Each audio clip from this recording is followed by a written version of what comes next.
बिस्मिल्लाहिर्रहमानिर्रहीम। बात यह है जी, आप एक चीज को आपस में देखा ना, कंपेयर करें।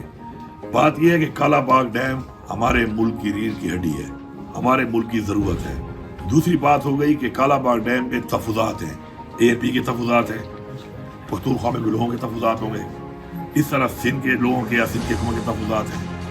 तहफुजात एक तरफ, उनको एड्रेस करना as per law, as per the share, जो वाटर शेयर हमको मिला हुआ है, कोई इतना बड़ा मसला नहीं है।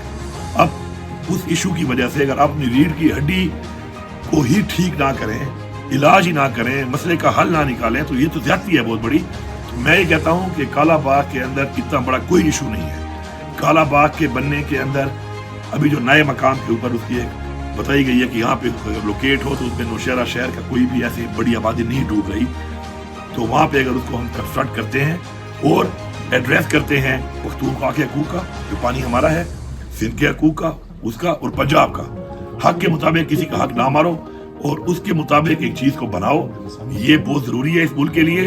किसी भी सियासत के चक्कर में आप रियासत को एक साइड पे नहीं कर सकते, पहले है रियासत फिर है सियासत। हमारा मसला ये है कि हमने सियासत के चक्कर में रियासत की प्रायोरिटी को साइड पे रखा हुआ है। तो मैं बिल्कुल बरबला ये बात करता हूँ कि हकूक के साथ लोगों के तहफुजात को खत्म करके जरूर हमें काला बाग जैसा बड़ा प्रोजेक्ट करना चाहिए। और वज़ीर आज़म साहब के सामने हमने बात की तो वो मुत्तफिक थे इस बात में। बिल्कुल, मैंने वहाँ पे उस मीटिंग में भी ये बात की थी और उसके ऊपर वो भी मुत्तफिक थे और बाकी तमाम लोग भी मुत्तफिक थे।